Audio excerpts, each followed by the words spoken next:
Qué pedazo de banda, NUUM, qué pedazo de viaje nos vamos a pegar en este momento, porque arranca otra sección, otra hermosa sección de Es Esto o La Fábrica, en donde hablamos, repensamos, redefinimos, reanalizamos todo lo que tiene que ver con lo que rodea a la industria de la música, una actividad que hace un puñadito de años nada más precisaba de barcos, de aviones, de container para distribuir de un lado al otro del planeta Tierra todo lo referido a la industria del arte, ni siquiera te digo la música, de cualquier cosa, desde una filmina de cine hasta un vestuario de teatro, todo eso ha cambiado en las últimas décadas, en un puñadito de años nada más, y para hablar de todos esos cambios es que nos nutrimos de diferentes diálogos, hemos hablado con productores musicales, con sonidistas, con gente que rodee a todo lo que tiene que ver con esta actividad que tanto nos gusta, y por eso también hemos hablado con muchos músicos, como es el caso del día de la fecha, donde nos vamos para Suiza para hablar con los amigos de NUUM que ya están conectados con nosotros.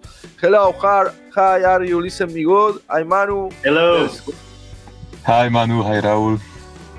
Excelente. Bueno, mandate vos, Raúl, vos que maneja acá el English. Sí.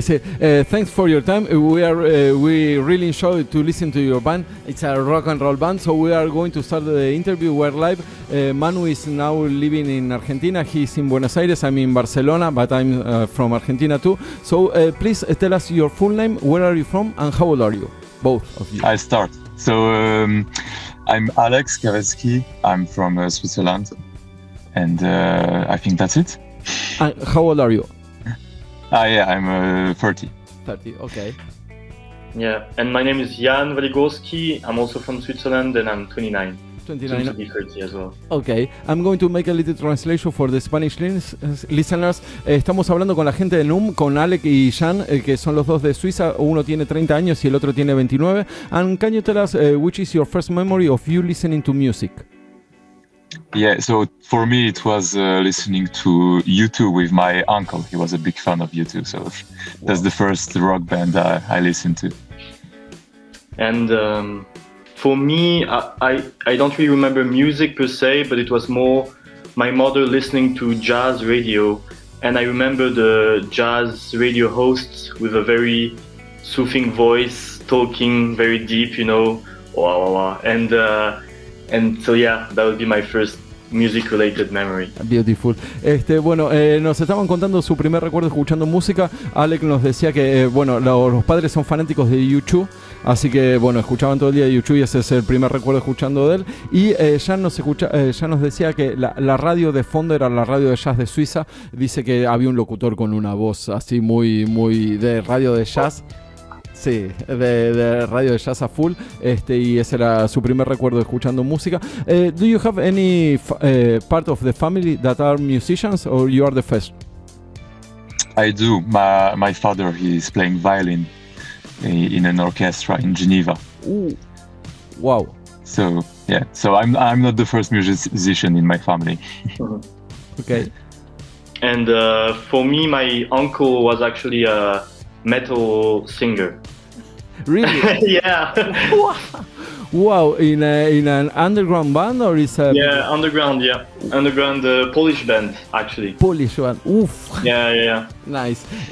Bueno, nos estaba contando Ale que su padre es violinista, toca en una orquesta en Ginebra, y Jan, su papá también era un cantante de música de heavy metal en Polonia, así que hay un montón de data ahí dando vueltas de música. And can you tell us which was your first instrument and the first song that you learned? Yeah, so for me, I actually started by playing guitar. So in the band, I'm playing bass, but I learned the guitar first. And I guess my first song was something like Smoke on the Water or another classic like that. Mm-hmm. And for me, it's way less rock related. My first instrument was piano actually, and probably some classic Mozart or stuff like that, very simple melodies and yeah. Beautiful. Bueno, nos estaban contando el primer instrumento para Alec, que es el bajista de la banda, pero bueno, fue la guitarra, y el primer instrumento para Jan fue el piano, y Alec, bueno, obviamente arrancó tocando Smoke on the Waters o cosas clásicas simples en la guitarra, y Jan empezó tocando cosas clásicas en piano. And can you tell us, do you have any places to study music for free, or you have to pay everything in Switzerland? I let Jan answer this one because I don't know. I always had to pay for my classes. Okay. Yeah, I mean, you do have some, especially in schools. In high school, we had spaces for free that we could rent and play. But like right now, open access to the public, I'm not so sure. Okay. Yeah. Bueno, lo que nos estaban contando, Alec siempre pagó por aprender música, y Jan lo que nos estaba contando que hay lugares en los colegios, se puede alquilar salas de ensayo o lugares para aprender música, pero bueno, en este momento dice que no, que la mayoría de las cosas son pagas. And can you tell us which was your first concert, the first musical show that you went? I think the first concert I did see was also U2. Okay. In which tour do you remember? Oh no, I don't remember, but it was like 20 years ago. So no, I went to 3 concerts of U2. It was with the Big Lemon, maybe. No, I can't remember. Okay. Sorry. No, it's okay. And for you, Sean? Probably Green Day. This is the first one I remember seeing Green Day. I think it was for the album tour of 21st Century. Sí. And I went with my parents, actually. With your parents? Green Day? Yeah, they had to drive me all the way. And it was like it wasn't in the same region. It was in another town. Ooh. So we have to drive like 2 hours to get there and back as well. But it was amazing. I loved it. Beautiful. And where do you get the information of Green Day? It came through the TV, through the radio. How do you get? I think because it was probably 15 or 20 years. No, more 15 years ago. So it was a bit before, all the internet and social media, and so probably I was really into Green Day, and I saw somewhere like the dates on their website, and that's it, yeah. And we always make the same question. MTV, it was big in Switzerland or not?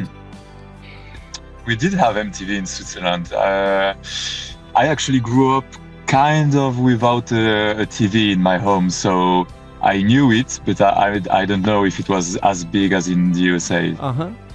So, and Sean, what do you think about MTV? Yeah, I think it was very popular back then when, music video was a big thing, like you had to have your clips, your music video to promote your music, and it's kind of went big in the 80s, 90s for that reason. It was like you had the song and you have your music video, and it was like this big thing. But now with the internet and like you can get what you want in terms of content, I'm not so sure it's that working. Perfecto. Bueno, estábamos hablando de MTV, que es una pregunta que le hacemos a la gente de todo el mundo, y nos dicen, bueno, que sí, que era bastante grande. Lo que nos contaba Jan, que era hacer, tener las canciones y hacer el video. Entonces ahí sí fue realmente muy popular MTV. Ahora realmente no, porque bueno, hay un montón de lugares a donde conocer música, no precisamente en la televisión. Y lo que nos contaba Alec también, que era muy interesante, que la televisión estaba casi prohibida en la casa. Entonces no sabemos si él no sabe particularmente si MTV era muy grande o no. Manu, ¿alguna pregunta o sigo con el cuestionario? Sigamos, la está llevando bárbaro. Sí, sigo con el cuestionario. And can you tell us how did NUUM is the same as NUUM? Sorry, my accent. How did no problem. NUUM band begin, and why you put that name? Jan, you want to answer? Yeah, I can answer. So before that, we have a similar project called Sinai Planum, which is actually the name of a big region on the planet Mars, and so we decided on that name because we're big into kind of this space thing, right? We love the space universe, and was like kind of our aesthetic. And so after some years with Sinai Planum, we broke out, we split, but we still, like, there was still the three of us, like Alex here and Loic, the drummer, which is not with us right now. And we were like so we still had some of this old band with us, and so we decided, as a kind of joke, to just keep the end of Sinai Planum, and so it's just basically the name right now. It's NUUM, right? Perfecto, sí. Bueno, nos estaban contando sobre los inicios de la banda. Antes era otra banda que tenía un nombre de una región de Marte, y bueno, quedó solamente el bajista Jan, bueno, y el baterista, y lo que nos contaban que acortaron el nombre de este lugar porque, bueno, la banda se separó, pero bueno, ellos siguieron, acortaron el nombre del lugar y quedó NUUM. In September of 2023, you released your first single, Once Upon a Time.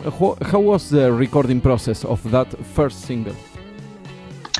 Recording process was quite long because we started with the drums in the studio, then we recorded the guitars in our home studio, and it was kind of the middle song in between the old band and the new one, so we actually had other vocals in plan for the song, and then with the singer leaving, so we decided to change completely the vocals, and so it took quite some time, yeah.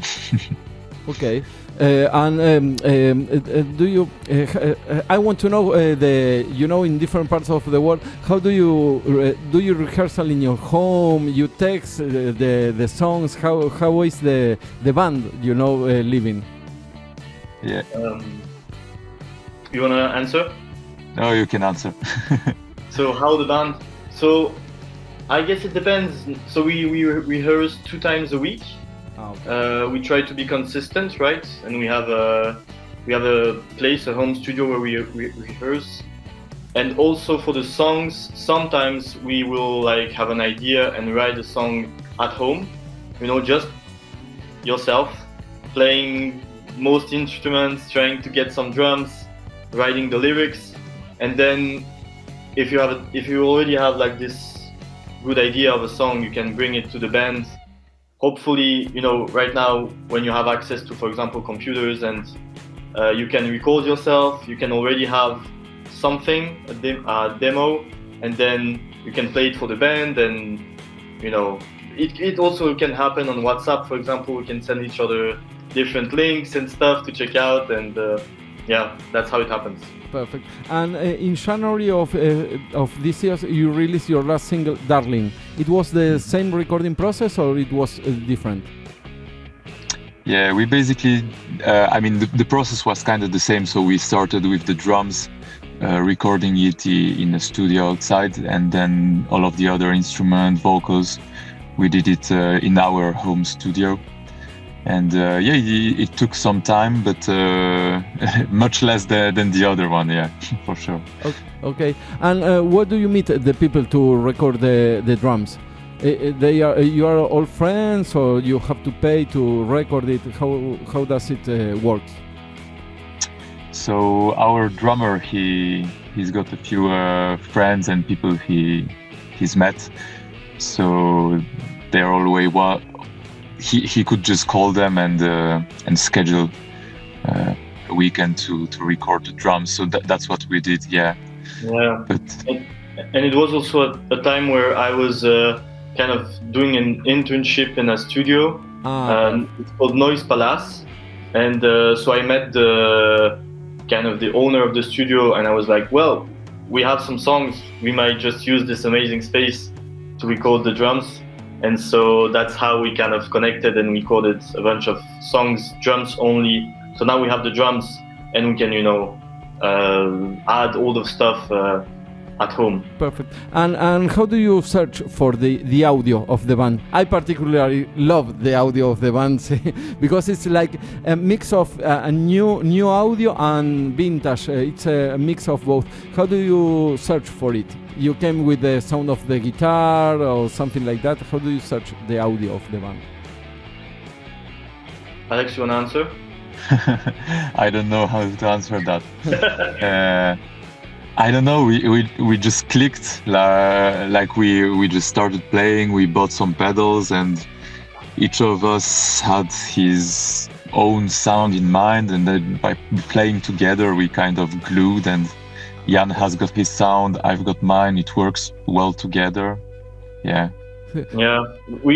we are trying. It's interesting what you said about the old and the new, because that's exactly how I'm thinking when I'm recording. I'm trying to get some, big old rock and roll wall of sound, but I'm also thinking what hasn't been done, what hasn't been, tried out. Can we do something a little bit different?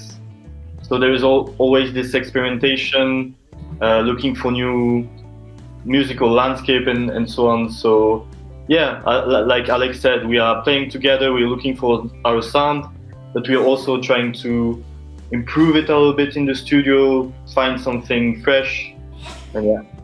See. I don't know, where does your inspiration comes when you write songs? Inspiration in how we are inspired to write a new song, for example? For example, you read something and then you wrote about that, or where does your inspiration come? You mean for the lyrics, right? Exactly. Yeah. So it really depends. I mean, most of the time, it's so. For example, when one person writes a song fully, the lyrics they come with it, right? So, for example, for "Darling," our latest single, Alex wrote the lyrics fully. So it's his lyrics. Okay. And as a singer, I'm trying to respect his authenticity in a way, and so I'm just singing exactly what he had in mind. And usually it's like that. And I think, you try to think of a theme, something in your life for the lyrics, something's going on, you're thinking about it, and yeah, I mean, for me, it's very fast. Like, I try to evacuate as fast as possible, what I have. And I'm not trying to overthink it. Like, it's just like, I have an idea, I have a theme, let's lay it out, and that's it. Perfect. I have a personal question, because I was a heavy metal, when I was young. So I have a black T-shirt, you have a black T-shirt, we are friends, no? But when you're a singer, with which people do you play? It's like, I'm a bass player, I can meet the drummer, but the singers, I don't know which person do you play with when you were young, in school, that kind of things. So interesting thing is, I'm not a singer for a very long time. It's been 2 years. It's okay. So it's a new thing for me because of the new setup of the band, right? So I took the singer kind of role, and so I've been singing for 2 years. So it's not like I've been singing, for like when I was young and I was meeting people and singing in bands. I was always behind the guitar, and sometimes I did some backup vocals, but that's it. So I cannot say. But do you feel many differences between you're the guitar player? You can sing. You feel any difference or not? Yeah, it's a bit different, because when you sing, you are really like taking this frontman role, right? So like people like you are really in the front of the band, and your voice is the first thing that people hear. So it's you cannot really hide, right? Because with the guitar, you can always, you have you're strumming the chords, and it's not. But when you sing, it's really like you, and it's very exposing, right? Yeah. So you get used to it. I'm a bass player, but that's why I understand you, because in many groups they say, hey, you can sing. No, I won't sing, never. So I can understand you. Sí, it's okay. Manu, si te parece 3 preguntas más, o tenés alguna pregunta, ¿vamos bien? Dale, seguimos. Yo le preguntaría por la distorsión. Sí, Manu wants to know, because he's a guitar player, the audio, which kind of distortion you use and which pedals you use, that kind of things.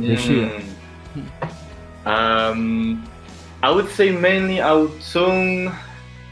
It's a combination. I mean, I can speak for the guitar, and then Alex can speak for the bass. But for the guitar, I have a old Fender Bassman 100 tube amp. So it's very bass heavy, mid-range heavy, right? So with a big 412 cabinet. So that's kind of my main rig, and along with that, we have some old strange amps, solid state, scrappy, rehearsal, like small like that amps, and we use those for some fizzy, gritty tones. So yeah, for the amps, I have the Fender, and sometimes we use other smaller amps for recording. And for the pedals, I really love Def by Audio, the pedal company from New York. Mm-hmm. I think they are making very cool stuff. So I use the Echo Master 2, I think it's called, which is like this old tapey delay pedal, which I really use kind of on every songs. So yeah, I would say that's my main tone as a guitarist. So I'm laughing because I'm imagining you like I'm going to play a song with puff. Here I have the amp, it's like really aggressive and heavy amp. Beautiful. And you, Alec, with the bass. Yeah, so I have an Ashdown CTM 100 head, so it's quite a nice one.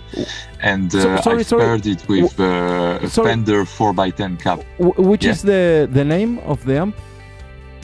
Ashdown CTM 100. It's from Soldano, no? No, it's an English company from the English. UK. Okay. Yeah. See. And so that's the start, and then on my pedal board I have a hoof from a Earthquaker device, which I split with my signal so I can retain the low end, and then I have the fuzz. And also we're trying some new stuff. So recently I bought a Chief Disruptor. It's also quite a nice fuzz. And yeah, I also use a POG. So I have the octave up, and it's quite nice to thicken up some parts of the song. Really heavy stuff too. Wow, yeah. muy bueno. Sí. We are going to make 3 more questions. We really like to speak with you. You have I think that you are quite calm, but you have a heavy metal. It's like, I like that. Yeah. Muy bueno. Sí. Can you tell us what do you think about social medias and streaming services? Jan, you can start. Well, it's a big question, but I think it is unescapable to have some kind of social media right now, because it is the main platform where people discover you. So in a way, it's very important, because you kind of it is your connection with the fans. But in the same time, I think it drives it's very enhancing the short attention span of people. Like, you have to hook people right off the back, and so as a musician it's a bit difficult sometimes, because, well, a song can be long, and there are many faces and stuff, and you have to find the best nugget of your song and put it like a 10-second video. And so there's this kind of friction sometimes, but I'm not really against it. I don't know, it's a tool. You have to use it as a tool, right? Exactly. And the streaming services? Streaming services, that's a bit more tricky, because in a way, okay, that's cool that you can pay a small fee and have access to all of the music in the world that's more or less ever been released, right? But regarding the artist, well, you're getting paid crumbs, right? So I don't want to be hypocritical. I use Spotify as well, but I think if you really want to support the artist, there's always some steps that you can take. For example, going to see them live, buying the merch. There's a lot of merch on sites like Bandcamp, and you can buy CDs, vinyl, stuff like that to help them out. And I think that's very, very important. And also, interestingly enough, some artists right now, they are using Bandcamp as a first they release their album first on Bandcamp. They wait a month and then they release it on Spotify, which I think it's pretty cool. It's pretty clever, right? Because the real fans, they buy it and then you can stream it, and then you don't get much for the streaming, but Exactly. So I think that's a good strategy. See, that is a good strategy. I completely agree. Can you tell us something about Lausanne? Sorry, my accent. Lausanne, your city, Switzerland music scene. I think Jan, you know the music scene better than me in Lausanne. Yeah, fine. I can answer. I think it's very cool. I think we have a lot of cool bands from Lausanne that we really enjoy. I can recommend Foamies, which is sort of psych krautrock bands with if you like DOCs and King Gizzard and stuff like that, you will just love it. So I really recommend Foamies. There are some also. Oh, we have friends. Peacebone, of course. Peacebone, amazing band. Alex used to play the bass on some of their show. Blues rock, it's amazing. Go listen to it. They have a new EP that they just released. Okay. So Peacebone again. And for the last band, maybe Shofo. Shofo, yeah, I can recommend Shofo, which is just they just released some singles recently. It's spelled Chaufau. It's really cool. It's eclectic. It's in French as well, which I think is very cool because usually everything is in English and now lyrics are in French. So yeah, if you like this kind of. See, then please send the links of the bands to our Instagram. Oh yeah, we will. And maybe we can chat with them. Perfect. And you have a really nice rock scene. Perfect. And can you tell us something about your future plans, the NUUM future plans? Yeah, so right now we are actually finishing our next single, which is called Gorgons. And we can't wait to release it. It's a great song. We love it. We love playing it also. And then we have a third single, which is coming hopefully very soon, which is called Lonely. It's quite a different song from our stuff, so it's gonna be an experiment to see how the people like it. But okay. And then we had in plans to try to record 4 songs, a small EP, about the end of the year. Perfect. Something like that. Perfect. Yeah. It's going to be heavier. Yeah, the EP for sure, yeah. Perfect. Thanks for that. We really enjoyed to speak with you. We are going to make the last question. Thanks for your time. I really appreciate your music too. We are going to play, just to finish the interview, Once Upon a Time. Can you tell us something about that particular song? Well, as Alex said, it was kind of our break-up song, right? Because it was between 2 projects. And so, yeah, the theme of the song is really when something is wrong with another person and the person doesn't see it. And so you kind of have to rip off the Band-Aid at some point, right? So that's what the lyrics are about. Perfect. Thank you very much for your time. We keep in touch and we are going to send you the interview when the live show ends. So thank you very much. Thank you. Thank you so much for having us. No, bye-bye. Thank you so much. Bye. Bye-bye. Ciao. Of sorrow, it's easier said than done.